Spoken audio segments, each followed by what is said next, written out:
Risk नहीं छीनता, आबो दाना बंद नहीं करता, सूरज को हुक्म नहीं करता कि इसके आंगन में रोशनी नहीं फैलानी, चांद को नहीं रोकता कि तेरी किरणें इसके वेड़े में नहीं पड़नी चाहिए, बल्कि अल्लाह जब किसी से नाराज होता है सजदों की तौफीक छीन लेता है। सजदों की तौफीक छिन गई तो फिर समझो अल्लाह नाराज है, अल्लाह राजी नहीं है। और अगर सजदों की तौफीक नसीब हो जाए, किसी ने वासफ अली वासफ मरहूम से पूछा था कि कैसे हमें पता चलेगा कि हमारी नमाज कबूल हो गई है, तो उन्होंने कहा था एक नमाज के बाद दूसरी अता हो जाए तो समझ लो पहली कबूल हो गई है। तो नमाजों का नसीब होना ये अल्लाह की रिजा और अल्लाह की खुशनुदी की दलील है, और सजदों की तौफीक का छिन जाना ये अल्लाह की नाराजगी की दलील है। मैं और आप देखें कि हम कहां खड़े। देखिए दौलत तो कुफार को भी मिलती है, अल्लाह दौलत उसे भी देता है जिससे राजी है, उसे भी देता है जिससे नहीं राजी, लेकिन सजदों की तौफीक उसे ही देता है जिस पे वो राजी है। तो पंज गाना नमाज शियारे जिंदगी बना लीजिए, नमाज कज़ा ना होने पाए। कयामत के दिन बेनमाजी उस सफ में खड़ा होगा जिस सफ में नमरूद खड़ा होगा, जिस सफ में हामान खड़ा होगा, कारून खड़ा होगा, शद्दाद खड़ा होगा। मुझे बताइए हम में से कोई ये गवारा करता है हम उस सफ में खड़े कर दिए जाएं जहां दुश्मनाने खुदा खड़े हों? आज कोई नमाज पढ़े या ना पढ़े, हशर के दिन हुक्म होगा कि अल्लाह के हुजूर सजदा करो। हर कोई सजदा करना चाहेगा, जो नहीं पढ़ता वो भी करना चाहेगा, लेकिन बेनमाजी की कमर अकड़ जाएगी, वो आरजू रखने के बावजूद सजदा नहीं कर पाएगा।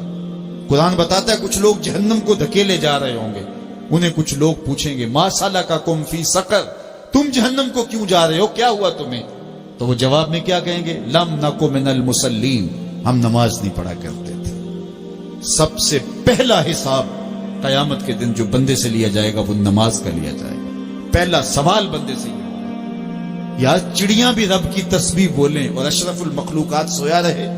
जब सुबह का वक्त होता है हशरातुल अर्ज़ भी बिलों से निकल के रब की तकदीस के तराने पड़ रहे होते हैं। दरख्तों की शाखों पे चिड़ियां परिंदे वो भी अल्लाह की तकदीस के तराने पड़ रहे होते हैं। हशरातुल अर्ज़ भी उसकी तकदीस के गीत गा रहे होते हैं, और अशरफुल मखलूकात खराटे ले रहा हो, इससे बड़ी बदनसीबी क्या हो सकती है। आइए पांच गाना नमाज शियारे जिंदगी बना ले। इस मजलिस में अगर कोई बेनमाजी है तो आज अज़्म मुसम्मम करके यहां से लौटे कि आज के बाद नमाज नहीं छोड़ूंगा। और अगर आप पांच गाना नमाज की आदत रखते हैं तो आपको मुबारक हो, लेकिन ये अज़्म करके जाइए अपने घरों में, अपने अज़्ज़ा व अक़रिबा और अपने दोस्तों में इस जोर से तलकीन और ताकीद करेंगे नमाज की कि वो पक्के नमाजी बन जाएंगे। बंदा बंदगी से सजता है, जिंदगी आमद बराए बंदगी, जिंदगी बे बंदगी शर्मिंदगी। अगर जिंदगी में बंदगी नहीं तो जिंदगी के पल्ले है क्या? उलमा ने लिखा है कि ये सारे दरख्त हालते कयाम में हैं, चौपाई हालते रकू में है, मेंढक तशहुद में है, और हशरातुल अर्ज़ सजदे में है, और इंसान अशरफुल मखलूकात है। इसकी इबादत में दरख्तों का कयाम भी रखा गया, और रुकू भी रखे गए, और सजदे भी रखे गए, और कादे भी रखे गए, इसलिए ताकि इसकी इबादत तमाम मखलूकात की इबादत की जामे बन जाए। लेकिन इसके बावजूद अल्लाह के हुजूर सजदा रेज होना पसंद न करे तो बताइए कैसे रहमतें इसके ऊपर करेंगी।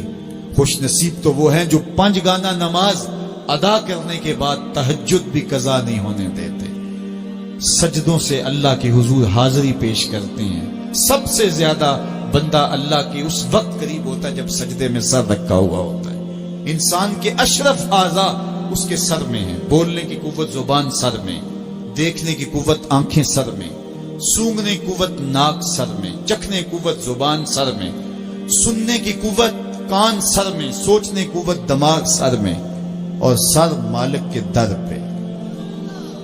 नाक भी रगड़ रहा है, पेशानी भी रगड़ रहा है, और जुबान से क्या कह रहा है, सुबहान रब्बियल आला, मालिक मुझसे नीचे कोई नहीं, तेरे से बाला कोई नहीं। इंसान को बंदगी का ज़ौक़ जब नसीब हो जाता है, जब उसके हुजूर बंदा झुकने लग जाता है, तो फिर वो किसी के आगे नहीं झुकता। वो एक सजदा जिसे तू गरां समझता है, हजार सजदे से आदमी को देता है नजात।